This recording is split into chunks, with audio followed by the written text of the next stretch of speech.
ఓం సమర్థ సద్గురు సాయినాథ్ మహారాజ్కి జై. ఓం సాయిరామ్. మన బాబా కుటుంబ సభ్యులందరికీ నమస్తే అండి. హాయ్ ఫ్రెండ్స్, మీ అందరిపైన షిరిడి సాయినాథుని ఆశీస్సులు ఉండాలని, మీరు ఎల్లప్పుడూ క్షేమంగా సంతోషంగా ఆరోగ్యంగా ఉండాలని, మీరు అనుకున్న పనులన్నీ నెరవేరాలని మనస్ఫూర్తిగా బాబా గారిని కోరుకుంటున్నానండి. అందరికీ కూడా గురువారం శుభాకాంక్షలండి. ఈరోజు మన బాబాగారి సందేశం, మన బాబాగారు ఏమంటున్నారంటే, తల్లి, ఈ రోజు నుంచి నీ జీవితం వేరే కోణంలో పయనిస్తుంది. అదేమిటో తెలుసుకో తల్లి. ఈ 3 నెంబర్లలో ఒక నెంబరు తాకు తల్లి. మంచి శుభవార్త చెబుతాను అని అయితే మన బాబాగారు మనందరి కోసం ఒక మంచి సందేశం తీసుకువచ్చారండి. మరి మన బాబాగారు ఏం చెప్పినా మన మంచి కోసమే చెప్తారు కదండి. మన బాబాగారు ఈ గురువారం రోజు ఏం చెప్పబోతున్నారో ఆయన మాటల్లోనే తెలుసుకుందాం ఫ్రెండ్స్. థంబ్నెయిల్ చూశారు కదండి, 3 నెంబర్స్ ఉన్నాయి కదా. 3 నెంబర్స్లో మీకు నచ్చిన నెంబర్ ఒకటి బాబాగారిని స్మరిస్తూ అనుకోండి. బాబాగారు మీ గురించి ఏం చెప్తున్నారో బాబాగారి మాటల్లోనే తెలుసుకోండి ఫ్రెండ్స్. చిన్న రిక్వెస్ట్ అండి, మన వీడియోస్కి అయితే ఒక చిన్న లైక్ ఇవ్వండి. ఇంకా వీడియోలోకి వెళ్ళిపోదామండి. ముందుగా అయితే ఫస్ట్ నెంబర్ అండి. మొదటి నెంబరు తాకిన నా బిడ్డ ఎవరైతే ఉన్నారో, తల్లి, ఈరోజు నీకైనది, ఈరోజు నీకు మంచి జరగాలని ఆరంభమైందమ్మా. ఎలాంటి సందర్భంలో అయినా ఆలోచన అనుకూలంగా చెయ్యి. మన ఆలోచనలే నిజమవుతాయి.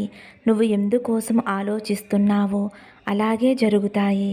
అందువలన నువ్వు ఏదైతే వద్దనుకుంటున్నావో ఆ ఆలోచనలను నువ్వు దూరంగా పెట్టు. కావలసిన అవసరమైన వాటి గురించి మాత్రమే ఆలోచించు తల్లి.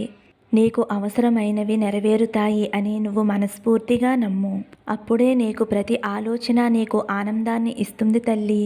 జీవితంలో ఒంటరిగా పోరాడిన నీకు ఆరుదల మాట చెబుతున్నాను అని అనుకోవద్దు బిడ్డ. నిజమైన ఈ మాటలు నీ సాయి తండ్రి సత్యవాకులు తల్లి. ఎప్పుడూ నేను నీతోనే ఉంటాను, నీకు దగ్గరగానే ఉంటాను, మంచి దారిని చూపిస్తాను. శోధనలతో కృంగిపోయినప్పుడు నమ్మకం చెయ్యవదలదు.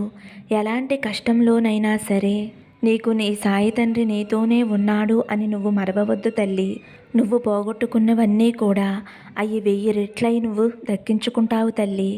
నీ సాయి తండ్రి నీతోనే ఉన్నాను. కొన్నిసార్లు నువ్వు గమనించట్లేదు తల్లి, అంతేనమ్మా. గమనించటానికి నువ్వు ప్రయత్నం కూడా చేయట్లేదు బిడ్డ. ఇక నుంచైనా గమనించు, ఆలోచించు. కష్టం వచ్చినప్పుడు కృంగిపోవద్దు. నీకు ఉన్న సంతోషాన్ని పోగొట్టుకోవద్దమ్మా.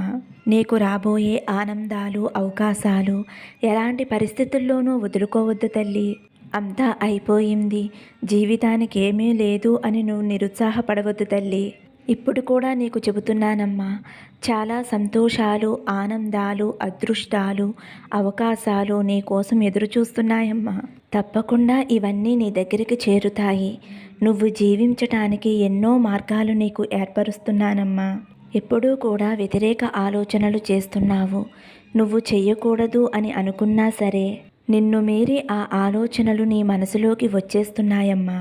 ఏదైనా ఒక పని ప్రారంభించేటప్పుడు నేను చేయగలను, నేను గెలవగలను అని అనుకునే నువ్వు అప్పుడే ఆ క్షణమే ఏదో జరిగిపోతుందేమోనని లోతు మనసుతో భయపడిపోతున్నావు తల్లి.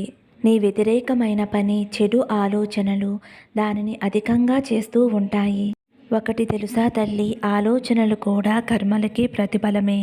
కాబట్టి నువ్వు గట్టిగా నిర్ణయించుకుని నీకు వచ్చే ఆలోచనలను దూరం పెట్టు. ఈ రోజు నుంచి నీ జీవితం వేరే కోణంలో పయనించబోతుందమ్మా. కొన్ని మంచి మార్పులు నీ జీవితంలోకి రాబోతున్నాయి. అవును తల్లి, తీయటి జీవితాన్ని, ఆనందాన్ని ఈ రోజు నుంచి నువ్వు ప్రారంభించబోతున్నావమ్మా. అలాంటిది ఈ క్షణం నుంచి నీకు ఆరంభమవుతుంది. నీ దుఃఖమంతా కూడా ముగిసిపోతుంది. నీ ఇంట్లో ప్రకాశవంతమైన వెలుగు రాబోయే కాలం వస్తుంది తల్లి. నువ్వే నమ్మలేని పెద్ద సంతోషం అందుకుంటావు బిడ్డ. అది అందుకోవటానికి సిద్ధంగా ఉండు. దుఃఖాలను, బాధలను, ఓటములను పొందిన నువ్వు గెలుపు విజయాలను రుచి చూస్తావు. నీ కలలు, నీ కోరికలు తీరే కాలం రాబోతుంది. నువ్వు చేయవలసిందల్లా ఒక్కటే తల్లి. నీకు వచ్చే చిన్న చిన్న సమస్యలు, చిక్కుముడులు అన్నీ కూడా నీ సాయి తండ్రికి అప్పగించేసే. ఎందుకంటే నువ్వు జీవితకాలం పోరాడే సమస్యలు నీ బాబా తండ్రి ఒక్క క్షణంలో తీర్చేస్తాడు. కాబట్టి ఈ క్షణం నుంచి నువ్వు ప్రతిదీ కూడా నాకు అప్పగించు తల్లి. నీ మనసు ఎంతో ఆనందంగా ఉండేలా నేను చూసుకుంటానమ్మా. బాధపడవద్దు తల్లి. మనసును నిరుత్సాహపడనివ్వకు. అస్సలు కృంగిపోవద్దు, భయాందోళనలతో కూర్చోవద్దు. రాసి పెట్టుకో అమ్మా, అతి త్వరలోనే నీ జీవితంలో మంచి మార్పు వస్తుంది. మంచి సిరి సంపదలతో ఆనందంగా, మంచి పేరుతో అందరూ మెచ్చుకునేలా ఆనందమైన జీవితాన్ని జీవిస్తావు తల్లి. కాబట్టి జరిగిపోయినవి ఆలోచించవద్దు. నువ్వు చేసుకున్న పుణ్యం వల్ల నన్ను పూజించగలిగావు. నీ పుణ్యమంతా కూడా మూటగట్టి నీ సాయి తండ్రి నీకు ఒక మంచి బహుమతిగా నీకు ఇస్తున్నానమ్మా. అదృష్టవంతురాలివమ్మా. నీ సాయి తండ్రి మసీదులో ఎవరైతే అడుగు పెడతారో వారికి ఎల్లప్పుడూ కూడా ఎలాంటి ఆపద రాదు. నా సాయివాకు నీకు అర్థమైంది కదమ్మా. నా చెయ్యి పట్టుకున్న నీకు ఎవరు నీ చెయ్యి వదిలేసినా సరే, నీ సాయి తండ్రి మాత్రం నీ చెయ్యి వదలడమ్మా. నుంచి కన్నీరు పెట్టవద్దు తల్లి. ఈ రోజు నుంచి నువ్వు ప్రశాంతంగా ఉండు. ఎలాంటి కష్టం, సమస్య, బాధ ఏదీ కూడా నీ దరిదాపుల్లోకి రానివ్వనమ్మా. నీతో ఉండి అంతా చూసుకుంటానమ్మా. ఇక నుంచి నీకు అంతా శుభమే జరుగుతుంది. సంతోషంగా ఉండు తల్లి అని అయితే మన బాబా గారు మొదటి నెంబరు తాకిన వారి గురించి ఇలా చెబుతున్నారండి. ఇప్పుడు రెండవ నెంబర్ అండి. రెండవ నెంబరు తాకిన నా బిడ్డ ఎవరైతే ఉన్నారో, తల్లి ఈరోజు గురువారం నీకు కలిసి వస్తుందమ్మా. నీ మనసులో ఉన్న కోరిక నేను గ్రహించాను తల్లి. నువ్వు ఎల్లవేళలా నీ కుటుంబం గురించి, నీ కుటుంబం యొక్క ఎదుగుదల గురించి ఆలోచిస్తూ ఉంటున్నావు. అలాగే నీ బిడ్డల యొక్క భవిష్యత్తు ఉన్నతంగా ఉండాలి అని ఆశిస్తూ ఉంటున్నావు. నువ్వు కోరుకున్నట్లుగానే నీ బిడ్డల భవిష్యత్తు ఎంతో ఉన్నత స్థాయికి వెళుతుంది తల్లి. నువ్వు నీ బిడ్డల కోసం గత కొద్ది రోజులుగా నన్ను ప్రార్థిస్తూ ఉన్నావు. ఎందుకంటే రేపటి రోజున నీ బిడ్డల కోసం ఎంతో మంచి అవకాశం వచ్చింది. ఆ అవకాశం నీ బిడ్డలు అందిపుచ్చుకుని అందులో విజయం సాధించి అందులో మొదటి మెట్టు ఎక్కాలి అని నీ ఆశ ఖచ్చితంగా నువ్వు కోరుకున్నట్టే జరుగుతుంది తల్లి. నీ బిడ్డల భవిష్యత్తుకి ఇది పునాది. భవిష్యత్తు కోసం వేస్తున్న అడుగులలో మొదటి మెట్టు ఖచ్చితంగా ఎక్కుతారు తల్లి. గురుబలంతో కూడుకున్న గురువారం రోజునే ఆరంభమవుతుందమ్మా. ఇక నుంచి వచ్చిన ప్రతి అవకాశాన్ని కూడా సద్వినియోగపరుచుకుంటూ ఒక్కొక్క మెట్టు ఎక్కుతూ వారి భవిష్యత్తు ఎలా అయితే ఉండాలి అని అనుకుంటున్నారో వాళ్ళు అలాగే తీర్చిదిద్దుకుంటారు. ఖచ్చితంగా విజయం సాధించి మీకు ఆనందాన్ని కలగచేస్తారు తల్లి. ఎన్నో రోజుల నుంచి ఎదురు చూస్తున్న అవకాశం మీ బిడ్డలు అందిపుచ్చుకుంటారు. ఇది వారి జీవితంలో మంచి మలుపుకి ఆరంభమవుతుంది. ఇది ప్రారంభం మాత్రమే తల్లి. ఇంకా ముందు ముందు ఎన్నో విజయాలు అందుకుని మంచి పేరు ప్రతిష్టలు తీసుకువస్తారు. మీ కుటుంబానికి వన్నె తెస్తారమ్మా. ఎన్నో గౌరవ మర్యాదలు అందుకుని ప్రపంచ స్థాయిలో అందరి ఆదర అభిమానాలు పొందుతారు. వారి ఎదుగుదల చూసి మీకు కలిగే ఆనందం అనంతమైనది. అవి మాటలలో వర్ణింపలేము తల్లి. నేను ఎల్లప్పుడూ మీ బిడ్డలకి రక్షణగా ఉంటాను. వారు వేసే ప్రతి అడుగును కూడా నేను జాగ్రత్తగా వేయిస్తాను. నీ బిడ్డలకి వాళ్ళ మీద వాళ్ళకి ఎంతో విశ్వాసం కలిగేలా ఉంచుతాను. వారు ఏదైనా సాధించగలం అనే నమ్మకం, సాధించాలి అనే పట్టుదల మీ బిడ్డలకు ఉండేలా నేను చేస్తానమ్మా. అటువంటప్పుడు నువ్వేమీ భయపడవలసిన పని లేదు తల్లి. అనుకున్న విజయాలు సాధించి మీ గౌరవ ప్రతిష్టలు పెంపొందిస్తారు. నువ్వు వారి విషయంలో ఎటువంటి వ్యతిరేక ఆలోచనలు పెట్టుకోకుండా నువ్వు వారిని ప్రోత్సహిస్తూ ఉండు. నువ్వు ఊహించలేనన్ని విజయాలు వారు తెచ్చిపెట్టి నిన్ను ఆశ్చర్యపరుస్తారమ్మా. నేను సదా వాళ్ళ వెంట ఉంటూ ఎల్లవేళలా వారిని కాపలా కాస్తూ ఉంటాను. నీ బిడ్డలకి నా ఆశీస్సులు ఎప్పుడూ ఉంటాయమ్మా. నువ్వు ఎటువంటి దిగులు, ఆందోళన పెట్టుకోకుండా సంతోషంగా ఉండు తల్లి అని అయితే మన బాబాగారు రెండవ నెంబర్ తాకిన వారి గురించి అయితే మన బాబాగారు ఇలా చెప్తున్నారండి. ఇప్పుడు మూడవ నెంబర్ అండి. మూడవ నెంబర్ తాకిన నా బిడ్డ ఎవరైతే ఉన్నారో, తల్లి నువ్వు ఎక్కువగా దిగులు చెందుతున్నావమ్మా. దిగులు చెందవద్దు, అంతా మంచే జరుగుతుంది. కన్నీరు పెట్టడం వలన ఏమీ ఉపయోగం లేదు. నీ ఆరోగ్యం దెబ్బతినటం తప్ప పెద్ద కష్టమే వచ్చింది. కానీ అదే తలుచుకుంటూ ఉండిపోతే జీవితమంతా కూడా వేదనాభరితంగా ఉంటుంది తల్లి. జీవితంలో మార్పు సహజమే కదా. జీవితం మంచిగా సాఫీగా సాగుతున్న సమయంలో చెడు ప్రవేశించటం ఎంత సహజమో, చెడు రోజులు అనుభవిస్తున్న కష్ట సమయంలో మంచి జరగటం కూడా అంతే సహజం తల్లి. కాకపోతే మన జీవితంలో చెడు ప్రవేశించినంత త్వరగా మంచి ప్రవేశించదు కదా. మన సహనాన్ని పరీక్షిస్తుంది. తట్టుకుని నిలబడ్డావా? నువ్వు జీవించినంతకాలం కూడా సకల సౌభాగ్యాలు అనుభవిస్తూ, సకల సంతోషాలు అనుభవిస్తావు.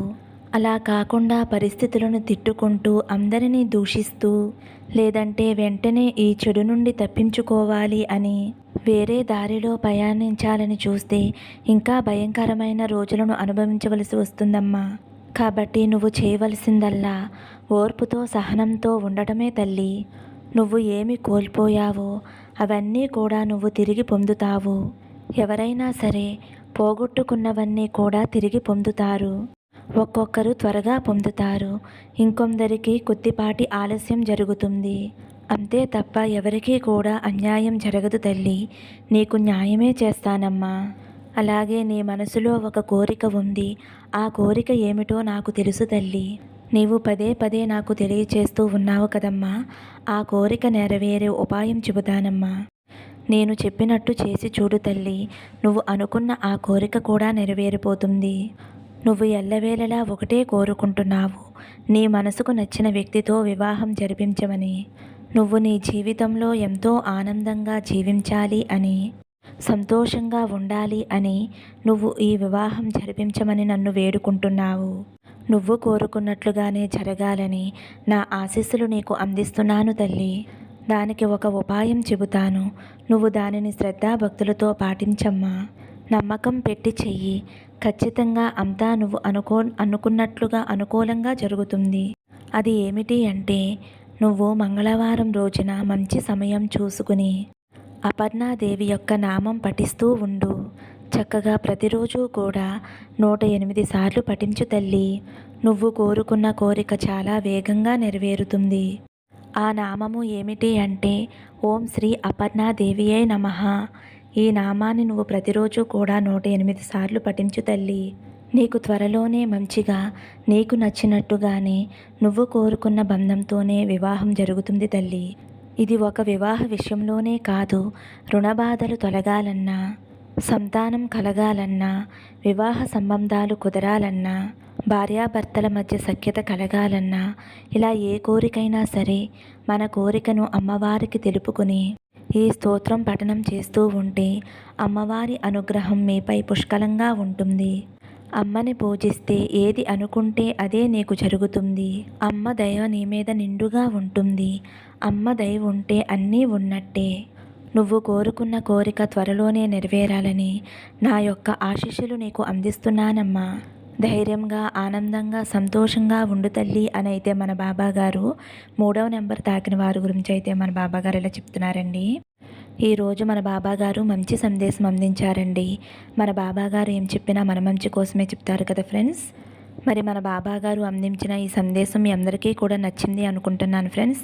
నచ్చితే కనుక ఒక చిన్న లైక్ ఇవ్వండి. అలాగే ఫస్ట్ టైం చూసేవారైతే మన బాబా భక్తి ఛానల్ తప్పకుండా సబ్స్క్రైబ్ చేసుకోండి. సర్వే జనా సుఖినో భవంతు. సమస్తం సద్గురు సాయినాథార్పణమస్తు. శుభం భవతు. జై సాయిరామ్.